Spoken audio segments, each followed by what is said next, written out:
Hello and welcome to your astrological vibrations for Tuesday, February 22nd, 2022 by Gaia Blooming.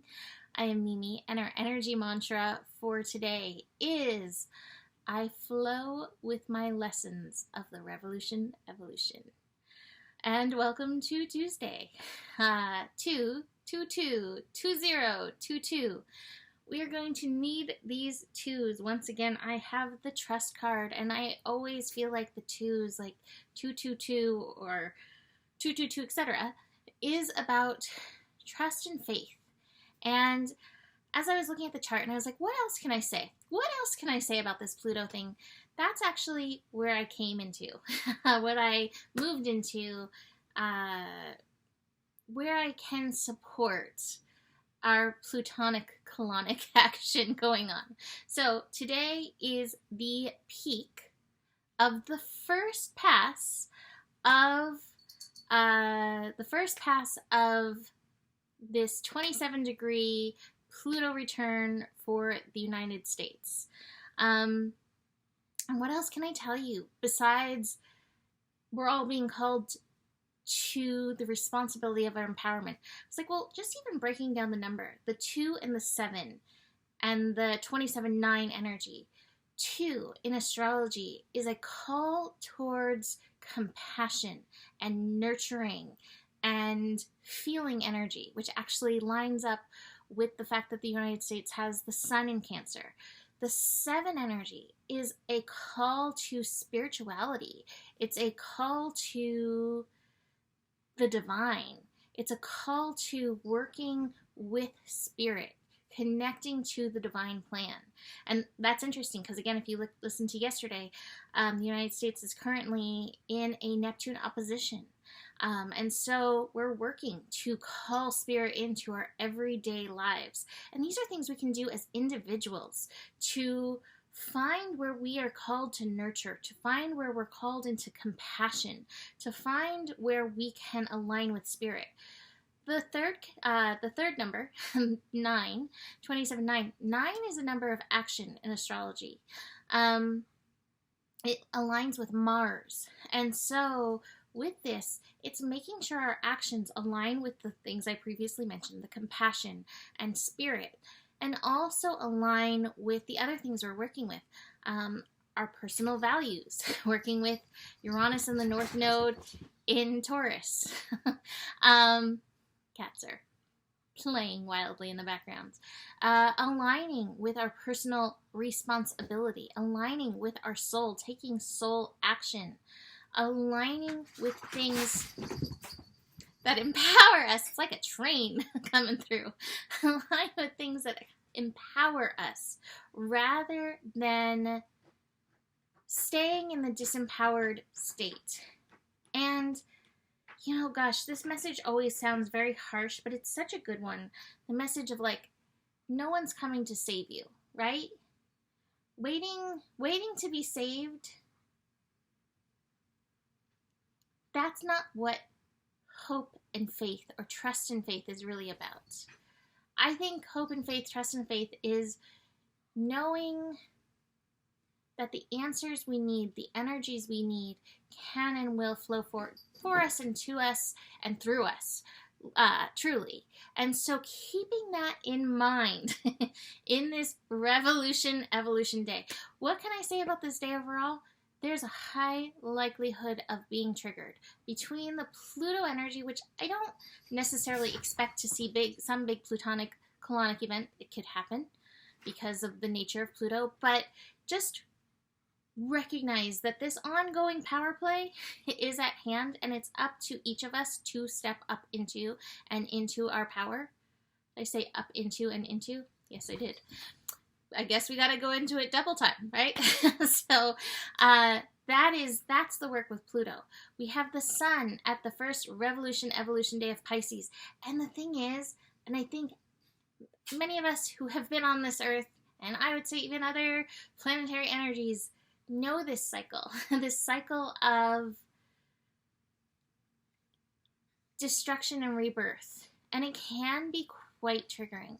And yet it's up to us to be like, all right, this is what I did last time. How am I being called to step up this time in this energy? How am I being called to align with my soul in and through this energy as we go through these change cycles? Now it's interesting because I have the change card in reverse. So keep in mind, this is the first pass of Pluto. We have 2 more passes coming through this year. And so Pluto's work, it's a long game. So just keep that in mind in and through this, that the change is not going to happen overnight, but it does come in and through us. So revolution, evolution, Pluto day. What else do we have? Ooh, all right. So we have the moon in Scorpio. Also, doing its best to help surface anything we need to deal with and work through. Now, the thing I'm most interested in is the fact that the moon is going to align with Pluto. That's going to be early on Wednesday morning. Oh my goodness, cats. What I'm most interested in is what's going on back here, which is very interesting. What is it? The moon and the south node are also going to be aligning. It's going to be early in the morning, early like Wednesday morning for some, or late Tuesday night for others, but I think we're going to feel that building. Now, the moon and the south node are very interesting energies to combine because the moon can reveal hidden things, it can reveal hidden emotions, and the south node contains so much energy from our past. The south node in Scorpio has seen the chaos and the destruction. Then it's so interesting because I have a very dear friend, oh my goodness, very dear friend who has the north node in Taurus and the south node in Scorpio, and we explore these nodes often, and I really do feel like the north node in Taurus is calling us to build, aligning to our values, not tear down. That's the old way of the south node in Scorpio energy. But with the south node in Scorpio, we need to be very aware of the victim and power game and where we are placing this energy and where we are placing our attention. And so, again, some of this old stuff may come up and some deep fears may come up in and through this. Gosh, there's so much astro going on. Be present with those energies because we do not transform through avoiding or ignoring. That's just not how the shift happens. So be willing to be present. That being said, we have so much union consciousness, integration consciousness happening in the astro as well. We have Venus and Mars, still working in conjunction, still working together in Capricorn, cat and mousing it. In the chart I have pulled up, they're 20 and 21 degrees, but they're both going to hang out at 21 degrees at some point during the day. We also have Mercury and Juno, and I know I don't talk about Juno all that often, but Juno is a planet that represents marriage. And while we can take this on a romantic level, when I was looking at those, I was like, wow, this is so interesting. There is this calling, like in the charts, to remember our oneness, to remember our conscious connections, our deeper soul connections, even with people we don't know across the globe. And in the cards, of course, came up this integration energy. So just even holding space for that, I feel like is part of our process through this challenging energy. Let's just dig into some of the other transits. We start off the day with the moon squaring Saturn. So squares also have that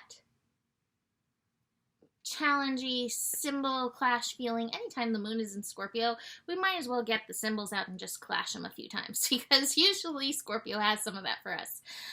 In this square, Saturn in Aquarius is still reminding us of a few things. One, vision and vibration. We have responsibility to our vision. We have responsibility to our vibration, knowing that we are creating, knowing that we are building from this place. We also have responsibility towards community. Now, in our responsibility towards community, it is to align with our highest and best as an individual. This does not mean you follow the herd. This means Sometimes it means being a lone wolf, actually. But it's in your aligned integrity. And the moon in Scorpio is very aware of the integrity. And so that's something to connect into through the day, that it may feel a little challenging, a little push and pull, but how do you stand in your aligned integrity? Speaking of Venus and Mars, the moon is going to connect into Venus and Mars. This is actually really nice, that connection. Moon in Scorpio, if we can get past any of the fears. Again, there may be some strong fears, some strong triggers coming up. It is that evolution, revolution energy. But Venus and Mars, this is where I think we're supposed to come back to, especially if the integration card, especially if those fears do come up. All right? What is my intuition telling me right now? Okay, this is what my intuition is telling me. That means it's my responsibility to act in alignment with this. So come back to that union if you are feeling that stress. This also may be a call for like defragging. Venus in Capricorn feels so much like that. Venus is finishing up this retrograde cycle, almost back to the place where Venus went retrograde. So again, remembering those lessons of that Venus retrograde, the responsibility towards the self, the physical self, and what it needs. The moon and Neptune will connect, preparing us for the evening. Neptune at 22 degrees, again, connecting to spirit, allowing spirit to help move us through some of this. And speaking of moving through, right next to the trust card, I have the Be Here Now card. So I feel like I want to be in any other time than this. Be here now. We are all here for a purpose. What is your purpose? What is your calling? Why are you here? What is the energy that spirit was like, I need this energy that you can embody.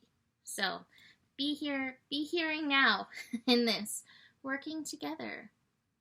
Consciously or unconsciously, but hopefully consciously, recognizing even the beings that you feel like are working against you, maybe they have that alignment figured out. The Miser card, what are you holding on to? I think so many of us are holding on to the good old days, right? But were the good old days really that good? I don't know.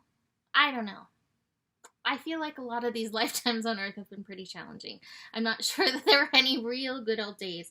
What are you holding on to, and what are you being called to release in and through this so we can transform and rise up? I also pulled a crystal card, and it feels so perfect and so aligned. I pulled sulfur, volcanic, progressive, and inventive. Sourced from volcanic areas, sulfur is an excellent companion for bottled up emotions that can manifest as skin conditions, fevers, and emotional outbursts. Sulfur has a negative electrical charge, allowing it to absorb toxicity and destruction from your surroundings. Sulfur also brings to light the natural disasters in your personal landscape, highlighting your shadows in order to clear the path for renewal. This opens up awareness of triggers that can cause eruption, placing consciousness in action. Holy wow, this card is so perfect for these energies. What I will say about this is I don't have sulfur. I don't know if I know anybody who does. Maybe some of you do, maybe you don't. But calling in this energy, calling in the frequency of sulfur to help move along these energies may be very supportive, helpful and healthy and helpful in and through these energies. So, I'm going to wrap this up here. Woo! You can book a reading with me. Email me, mimiclark@gmail.com for that. Besides that, the better it gets, the better it gets. There's more than enough love in the world for you. You have the power, and honor your values. Namaste.